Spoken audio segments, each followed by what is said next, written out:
સુરતમાં વિવિંગ ઉદ્યોગમાં પ્રોડક્શન કાપનો નિર્ણય લેવાયો છે। હવે 24 કલાકની બદલે 12 કલાકની એક જ શિફ્ટમાં ચાલશે કારખાના। કાપડની ઘટતી માંગ અને વધતા ખર્ચને કારણે આ નિર્ણય લેવામાં આવ્યો છે। વીવર્સ એસોસિએશનોની બેઠકમાં સર્વાનુમતે નિર્ણય લેવાયો છે। બજારમાં માલનો ભરાવો ન થાય તે માટે ઉત્પાદનને ઘટાડવામાં આવશે તો કામદારોની રોજગારી પર તેની સીધી અસર નહીં થાય તેવી ખાતરી પણ આપવામાં આવી છે। લસકાણા, કિમ, પીપોદરા, બમરોલી, સચિન વિસ્તારોમાં તેનો અમલ કરવામાં આવશે અને શનિ રવિ એમ 2 દિવસ રજા રાખવાનો પણ નિર્ણય લેવાયો છે। ઈચ્છે તે કારખાનેદાર 24 કલાક યુનિટ ચાલુ રાખી શકે છે તેવું પણ કહેવામાં આવ્યું છે।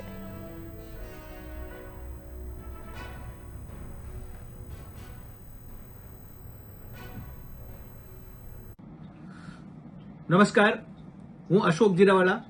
આજે ફોગવાની અને સંયુક્ત સુરત શહેરના તમામ એસોસિએશનની એક જાહેર સભા મળી હતી। તેની અંદર આશરે મોટી સંખ્યામાં વિવર્સો ઉપસ્થિત રહ્યા હતા અને એમાં એક સર્વાનુમતે નિર્ણય કરવામાં આવ્યો છે કે એક પાળી આપણે ઇન્ડસ્ટ્રીઝને ચલાવવાની છે અને અથવા તો 2 અઠવાડિયામાં 2 રજા, વીકલી 2 રજા રાખવાની છે। પણ કોઈપણ જગ્યાએ કોઈપણ 24 કલાક માટે જો વર્કર હોય તો એમની રોજગારીનું ધ્યાન પણ આપણે રાખવાનું છે, કારણ કે તો 24 કલાક તમે ચલાવો છો એનો પણ વિરોધ કરવાનો નથી। પણ આપણે અત્યારે યુદ્ધની પરિસ્થિતિની અંદર આપણે વેચાણ ઉપર પણ ધ્યાન આપવાનું છે અને ખરીદી ઉપર પણ ધ્યાન આપવાનું છે, જેથી કરીને ગ્લોબલી આપણા બિઝનેસને કોઈ પણ જાતનું નુકસાન ન થાય એના માટેની ખાસ આ સભાની અંદર ચર્ચાઓ થઈ છે અને સર્વાનુમતે એક સૂરમાં એક જ અવાજે તમામ એસોસિએશનો સાથે મળીને આજે એક જાહેરાત કરવામાં આવી હતી કે એક પાળી ઇન્ડસ્ટ્રી બંધ રહેશે।